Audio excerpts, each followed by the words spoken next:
اللہ یہ اگر مان لیا جائے نا خدا ہے تو سارے قانون کیا ہو جائیں گے, پورا کامیابی اور ناکامی کا معیار چینج, جرم کی ڈیفینیشن کیا ہو جائے گی چینج. انسان یہ چاہتا ہے یہ سب کچھ میں اپنے ہاتھ میں رکھوں, میں بتاؤں مرد کے عورت پر کیا حق ہے, عورت کے مرد پہ کیا حق ہے, اللہ کو میں درمیان میں آنے نہیں دوں گا, اسلام کو نہیں آنے دوں گا. اپنی حکومت جا رہی ہے اس میں. تبھی اسلام میں انسانوں کی حکومت کا تصور ہی نہیں ہے. انسان تو اللہ کا نائب ہو کے اللہ کے حکم کو زمین پہ نافذ کرتا ہے. ہمارا جو آئین ہے نا پاکستان کا, اس میں پہلی شق یہ ہے کہ حاکم اعلیٰ صرف کون ہے, اللہ ہے.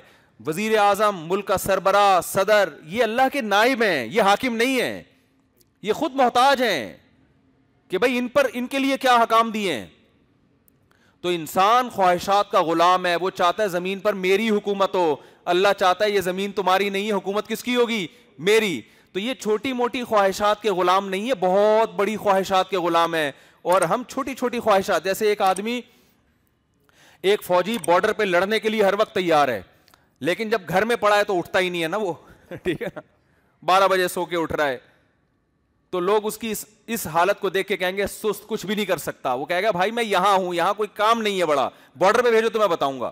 دوسرا وہ ہے جو یہاں تو صبح 4 بجے اٹھ کے جاگنگ کر رہا ہے, ایکٹیو, ہر کام ایک دم ٹائم پہ, ناشتہ ٹائم پہ, اور پھر اس کے بعد آفس میں فوراً پہنچ گیا, بڑے تمیز سے زندگی گزار رہا ہے, اور کہیں سے بھی لگتا ہی نہیں ہے کہ سست ہے یہ. لیکن جب اس کو بارڈر پہ بھیجا جاتا ہے تو سب سے پیچھے پڑ گیا, جھاڑیوں میں چھپ کے بیٹھ گیا, اٹھا ہی نہیں جا رہا, کرینیں آ رہی ہیں, اٹھ بھائی جا آگے. وجہ کیا ہے؟ وہ کہہ رہا ہے یار وہ تھوڑی بہت خواہشات تھیں, وہ میں قربان کر سکتا تھا. صبح نیند قربان کرنی پڑتی تھی, وہ میں کر دیتا تھا. آفس ٹائم پہ پہنچنا مشکل کام تھا کہ پہنچ جاتا تھا. یہ نہیں ہوتا بھائی مجھ سے. یہاں اگر میں نے زیادہ ایکٹیو بن کے میں رہا تو گولی لگ سکتی ہے میرے سینے پہ. یہاں تو بم چل رہے ہیں بھائی, دم کیا کیسی باتیں کر رہے ہو.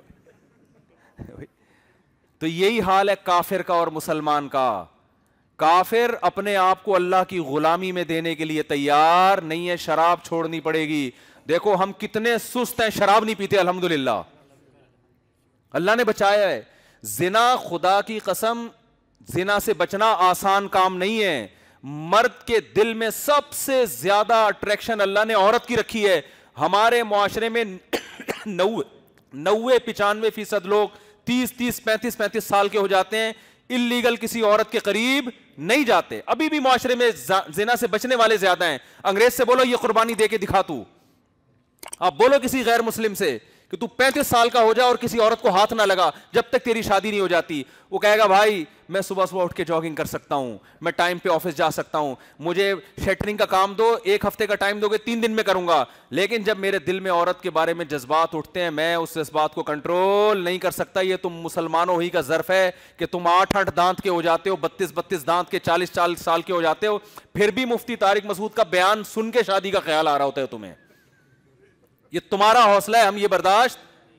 تو کافر پہلی نظر میں میرے بھائی بہت اچھا لگتا ہے جب کفر کے گہرائی میں گھسو گے.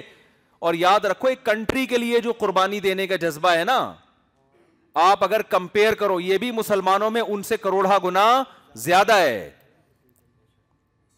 ان سے زیادہ ہے. ہمارے پاس وسائل نہیں ہیں, پھر بھی ملک کی حفاظت کر رہے ہیں بھائی. ان وسائل میں ایک ایسے کنٹری کی حفاظت کرنا جو چاروں طرف سے سازشوں میں گھرا ہوا ہو, یہ مسلمان ہونے کی وجہ سے تو ہو رہا ہے. اگر اس میں آپ اسلام نکال دو گے فوج میں تو پھر وسائل کی دنیا میں انڈیا سے بھی نہیں لڑ سکتے, باقی تو ملک دور کی بات ہے.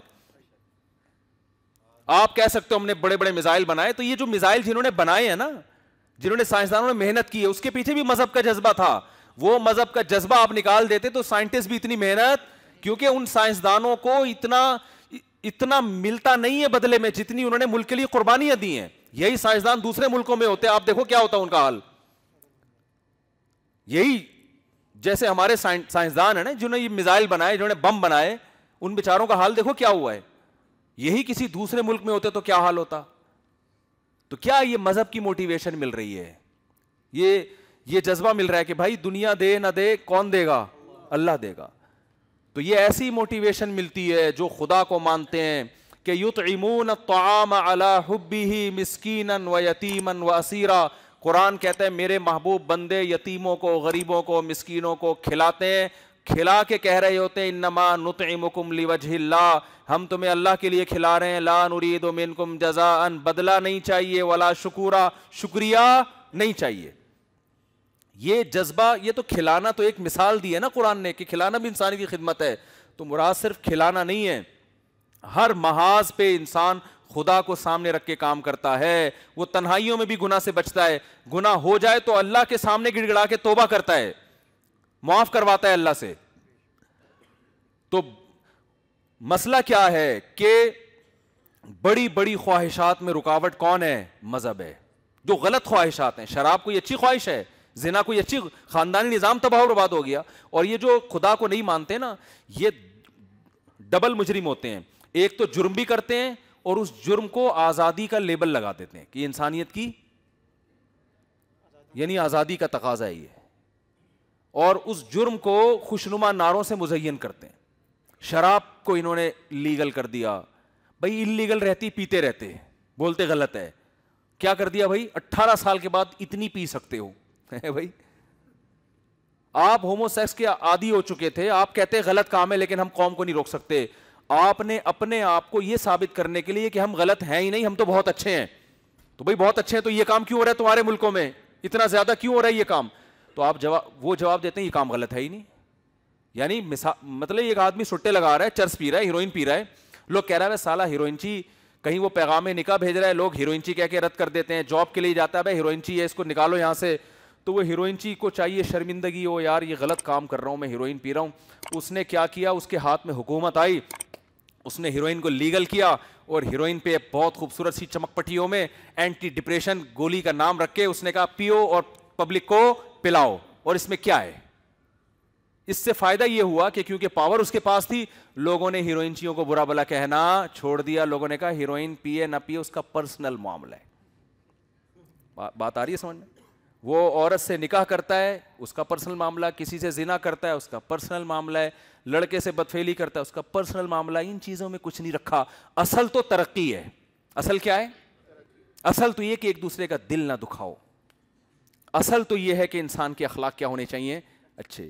اسلام کہتا ہے جتنے بھی اچھے اخلاق ہیں، زنا کرے اس کو چوک پہ پکڑ کے کیا لگاؤ؟ چترول لگاؤ، تھینک یو کرتا رہے، مارو کوڑے اس کے، اور آخرت کی سزا اس سے زیادہ ہے. تو یہ بہت بڑا فرق ہے میرے بھائی، بہت بڑا فرق ہے. تو تبھی تو قرآن کہہ رہے ہیں ان لوگوں نے جرم کیا، فعصوا رسول ربہم، پروردگار کی نافرمانی کی ہے. اللہ کہتے ہیں میں نے نہیں چھوڑا بستیوں کو، میں نے الٹ دیا. تو اللہ کی نظر میں پروردگار کی نافرمانی معمولی حرکت نہیں ہے. اللہ ہمیں اس سے محفوظ فرمائے.